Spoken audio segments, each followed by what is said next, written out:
Dear students, welcome to my channel. नमस्कार विद्यार्थी मित्रांनो. बघा आपण 7th standard mathematics lecture series चालू केली आहे. त्यामध्ये बघा आपण जो तुमचा चॅप्टर नंबर 10 आहे बँक्स अँड सिंपल इंटरेस्ट, हा चॅप्टर आपण सुरू केला होता. त्यामध्ये बघा आपण एक एक जे कन्सेप्ट आहेत ते तुमच्या मी इथं क्लिअर केलेल्या आहेत आणि त्यानंतर आपण प्रॅक्टिस सेट घेतला होता. तर बघा आता आपल्याला जो तुमचा प्रॅक्टिस सेट आहे नेक्स्ट प्रॅक्टिस सेट 41 तो घ्यायचा आहे. त्याआधी तुम्ही जर नवीन असाल स्टुडंट्स तर नक्की चॅनलला सबस्क्राइब करा. आता बघा आपण सुरू करूया practice set 41.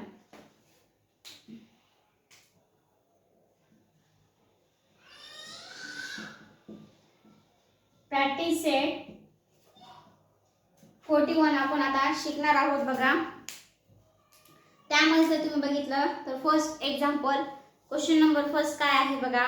If the interest on 1700 rupees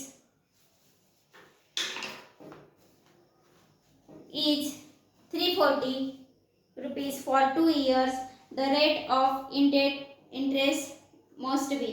तर बघा तुम्हाला इथं काय सांगितलेलं आहे, इंटरेस्ट ऑन 1700 रुपीज म्हणजे तुम्हाला इथं बघा स्टुडंट्स, तुम्हाला इथं रेट ऑफ इंटरेस्ट आणि प्रिन्सिपल किती दिलेला आहे बघा. क्वेश्चन नंबर फर्स्ट प्रिन्सिपल किती दिलेला आहे तुम्हाला इथं 1700. त्यानंतर बघा गिवन देऊन घेत आहोत आपण. त्यानंतर बघा आय म्हणजे इंटरेस्ट किती दिलेला आहे 340 रुपीज, 340 रुपीज दिलेला आहे. आणि त्यानंतर बघा टाइम दिलेला आहे तुम्हाला, टाइम किती दिलेला आहे 2 इयर्स, किती दिलेला आहे टाइम 2 इयर्स. आणि तुम्हाला काय फाइंड करायचं आहे, तुम्हाला विचारलेलं आहे की find the rate of interest, इंटरेस्टचा रेट तुम्हाला फाइंड करायचा आहे. तर कशा प्रकारे फाइंड करणार बघा तुम्ही. आपण जसं की लास्ट लेक्चर मध्ये शिकलेलो आहोत बघा की कशा प्रकारे इंटरेस्ट फाइंड करायचं किंवा रेट ऑफ इंटरेस्ट फाइंड करायचं. तर बघा आपल्याला रेट ऑफ इंटरेस्ट फाइंड करण्यासाठी काय करावं लागेल, जो तुमचा इंटरेस्टचा फॉर्म्युला आहे जो की काय आहे बघा, I इज इक्वल टू काय आहे, I is equal to P into R into T. काय आहे P म्हणजे काय, principal multiply by rate of interest multiply by time T divided by 100. हे इंटरेस्टचा फॉर्म्युला आहे बघा. तर व्हॅल्यू पुट अप करा बघा. तुम्ही जर बघितलं इंटरेस्ट किती आहे 340 रुपीज. त्यानंतर बघा प्रिन्सिपल किती आहे 1700 रुपीज आणि आर आपल्याला फाइंड करायचा आहे आणि टाइम किती आहे 2 इयर्स डिवायडेड बाय 100. आता बघा आपल्याला आर फाइंड करायचा आहे. मग आर आपल्याला इकडे जर घेतलं तुम्ही इज इक्वल टू च्या इकडल्या बाजूला तर काय येणार, R is equal to 340 multiply by हे काय होणार 100 डिवायडेड बाय 1700 इंटू 2 म्हणजेच बघा किती होणार, हे 0 आणि हे 0 कॅन्सल बघा. त्यानंतर हे 0 आणि हे 0 काय झाले कॅन्सल झाले. मग किती राहिले बघा, आर इज इक्वल टू किती राहिले 340 आणि इथं बघा 17 राहिले, 17 × 32 34 आणि 34 काय 34 × 34 आणि 0 देऊन टाकला म्हणजे तुमचं रेट ऑफ इंटरेस्ट आर किती आला आहे बघा 10%. किती आला आहे 10%. तर तुम्हाला इथे खाली ऑप्शन्स दिलेले आहेत बघा. त्या ऑप्शन्स वरून तुम्ही काय करायचं आहे बघायचं आहे हे तुमचं आहे का 10%. तर तुम्हाला इथे जर बघितलं तर ऑप्शन नंबर तुमचा 4 आहे. ऑप्शन नंबर 4 काय आहे तुमचं 10% आहे. परत एकदा सांगते बघा, आपल्याला काय दिलं होतं त्यांनी आर फाइंड करायला सांगितलं. त्यासाठी आपण कोणता फॉर्म्युला यूज केला, P into R into T divided by 100. 340 is equal to 1700 into R into time किती दिला होता 2 इयर्स. ते आपण व्हॅल्यू पुटअप केल्या आणि कॅल्क्युलेशन करून आपलं उत्तर किती आले आहे r इज इक्वल टू 10%. समजलं का तुम्हाला क्वेश्चन नंबर फर्स्ट स्टुडंट्स? खूप इझी आहे बघा, खूप सोपा आहे. अशाच प्रकारे आपण क्वेश्चन नंबर सेकंड बघूया. ह्याचा ऑप्शन नंबर 4 हे करेक्ट आन्सर आहे 10%. व्हिडिओला लाईक केलं नसेल स्टुडंट तर व्हिडिओला लाईक करत चला बघा. काय अडचण असेल तर कमेंट बॉक्स मध्ये कमेंट करून क्वेश्चन पण विचारू शकता तुम्ही. आणि आता बघा जो तुमचा क्वेश्चन नंबर सेकंड काय आहे, if interest on 3000 rupees is 600 rupees at a certain rate for a certain number of years, what would be the interest be on the 1500 rupees under the same condition. तर बघा तुम्हाला काय विचारलेलं आहे, interest find करायचा आहे. तुम्हाला काय फाइंड करायचं आहे, सॉरी रेट ऑफ इंटरेस्ट. आणि तुम्हाला काय सांगितलेले आहे की त्याच याच्यावर तुम्हाला विचारलेलं आहे की त्याच सेम कंडिशन बरोबर 1500 ला किती इंटरेस्ट येईल असं विचारलेलं आहे. तर बघा आधी आपण काय करूया, जे तुम्हाला गिवन दिलेला आहे ते लिहून घेऊया. तर बघा इथे तुम्हाला काय करावं लागेल बघा, रेशोचा जो तुम्हाला फॉर्म्युला आहे काय, p डिवायडेड बाय i. काय होतं बघा, p डिवायडेड बाय i. म्हणजेच तुम्हाला इथे रेशोचा फॉर्म्युला यूज करावा लागेल. तर बघा question number 2 p divided by i. तर बघा स्टुडंट्स तुम्ही जर बघितलं तर काय होणार बघा, रेशो फाइंड करण्यासाठी आपण याच्यावरून एक्झाम्पल सॉल्व करू. तुम्ही डायरेक्ट सुद्धा सॉल्व करू शकता. बघा इंटरेस्ट दिलेला आहे, तुम्ही जर बघितलं तर इंटरेस्ट जे आहे 3000 चे किती आहे 600.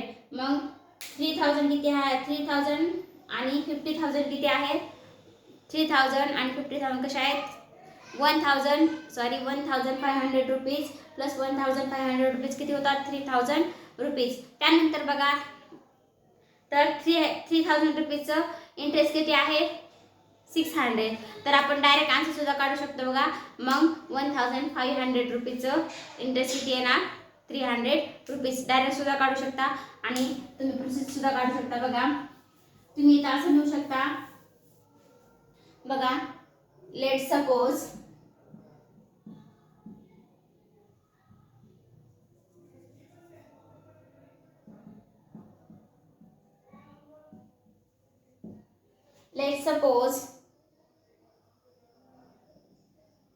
interest on 1500 rupees is x. काय कन्सिडर केलं आपण x. तर बघा आपण अशा प्रकारे लिहू शकतो की 3600 divided by 600 is equal to p upon च्या फॉर्म मध्ये लिहित आहोत. तर इथं काय येणार मग 1500 divided by x. 1500 divided by x. त्यानंतर बघा स्टुडंट्स तुम्ही काय करायचं आहे याचं क्रॉस मल्टिप्लिकेशन करायचं आहे. तर बघा काय होणार मग x. बघा x इज इक्वल टू काय होणार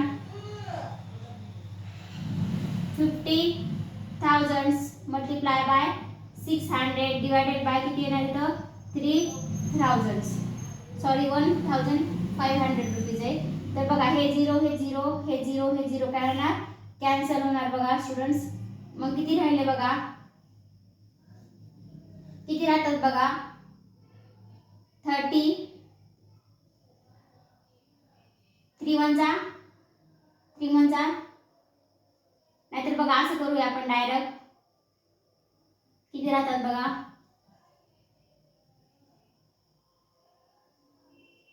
हा इथला 0 कॅन्सल करूया आपण. बघा इथे एक 0 जर आपण कॅन्सल केला तर बघा किती राहतात हे 2 0 आणि इथला एक 0 किती राहतात बघा students 1150 multiply by 6 divided by 3 राहतात. इथे किती राहतात 3. हे 2 0 कॅन्सल झाले हे इथला 1 0 किती झाला 3. मग बघा काय येणार 3 5 जा 15 3 5 जा 50, 50 into 6 काय येणार मग बघा 50 into 6 तुमचं आन्सर जे येईल ते तुमचं काय असेल आन्सर 5 6 जा 30 मग तुमचं आन्सर काय येणार याचं 300 किती येणार 300 तर तुम्ही बघा असं लिहू शकता in the same proportion the interest on 105,000 rupees is किती आहे 300 रुपीज बघा दोन्ही प्रकारे तुम्ही डायरेक्ट सुद्धा सॉल्व करू शकता आणि या पद्धतीने पण सॉल्व करू शकता आता बघा समजलं का तुम्हाला क्वेश्चन नंबर फर्स्ट इथं मी गिवन दिलेलं नाही तुम्ही लिहू शकता गिवन इंटरेस्ट किती आहे पुन्हा इंटरेस्ट किती दिला होता आपल्याला 600 रुपीज आणि जे तुमचं प्रिन्सिपल आहे ते किती होतं 3000 रुपीज आणि एक्स आपल्याला फाइंड करायचं होतं समजलं का एक्स फाइंड करायचं म्हणजे इंटरेस्ट फाइंड करायचा होता अशा प्रकारे आपण एक्झाम्पल नंबर सेकंड सोडवलेला आहे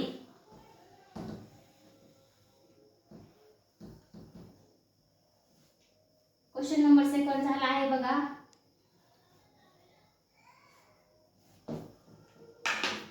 आता बघा क्वेश्चन नंबर थर्ड काय विचारलेलं आहे क्वेश्चन नंबर थर्ड बघा Javed deposited 12,000 rupees at principal at 9 principal per annuals in a bank for some years and withdraw his interest every year at the end of the period he had received altogether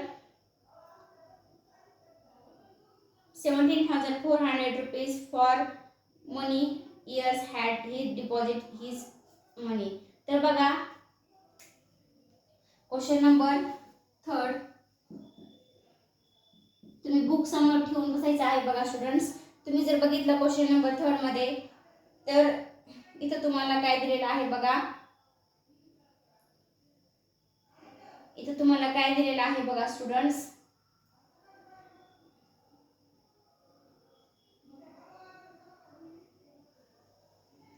बघा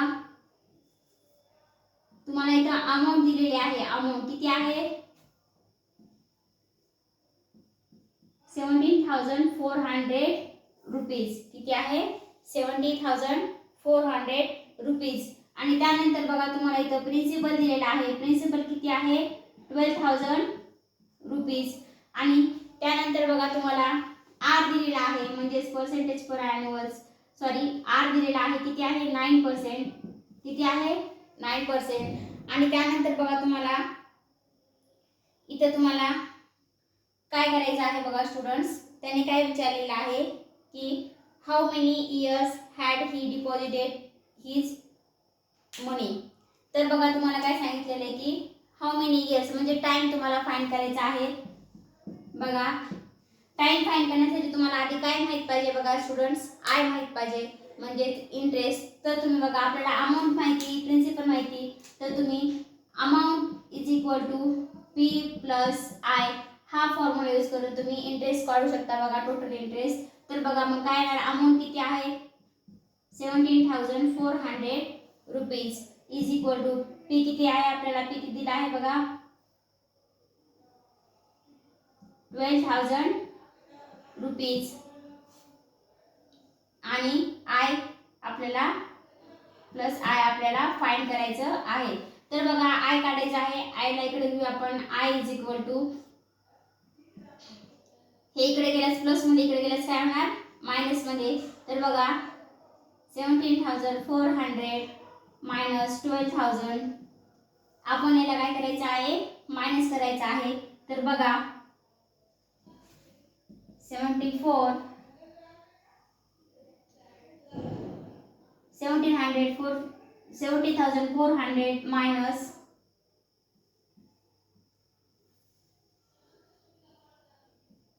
12 बघा किती राहते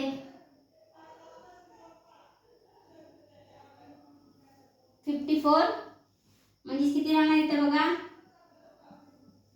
म्हणजे I किती आलं आपलं 5,400 rupees I किती आलं 5,400 रुपीज आता आपल्याला आय भेटलेला आहे आपल्याला काय फाइंड करायचं आहे टी फाइंड करायचं आहे त्यासाठी बघा आपण कोणता फॉर्म्युला यूज करणार बघा आय इज इक्वल टू म्हणजे interest is equal to P into R into T divided by 100 हा फॉर्म्युला यूज करायचा आहे. मग बघा आय ची व्हॅल्यू इथं बघा आय ची व्हॅल्यू ठेवायचं किती आहे 5400 rupees is equal to P आपल्याजवळ आहे 12000 रुपीज मल्टिप्लाय बाय आर किती आहे 9 आणि टाइम काय करायचा आपल्याला फाइंड करायचं आहे डिवायडेड बाय 100. तर बघा आता हे कसं होणार टी फाइंड करायचं आहे मग टी इज इक्वल टू काय होणार बघा T is equal to 5400 multiply by 100 होणार आणि डिवाइड मध्ये काय येणार बघा 12000 इंटू 9 बघा 0 0 कॅन्सल करा हा 0 कॅन्सल होतो आणि हा 0 पण कॅन्सल होतो आणि बघा टी इज इक्वल टू तुम्ही जर बघितलं तर किती राहतं इथं बघा 9 म्हणजे 9 आणि 9 4 जा 9 म्हणजे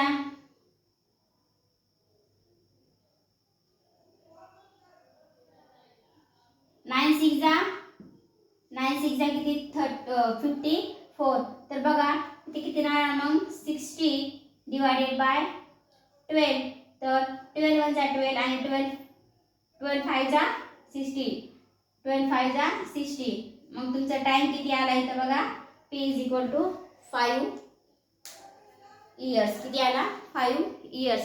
तर समजा का अशा प्रकारे आपण काय केलेलं आहे टाइम फाइंड केलेला आहे. समजा स्टुडंट्स क्वेश्चन नंबर 3 हा क्वेश्चन नंबर 3 होता बघा अशा प्रकारे आपण सॉल्व केलेलं आहे. खूप सोपं आहे ही जी मेथड आहे.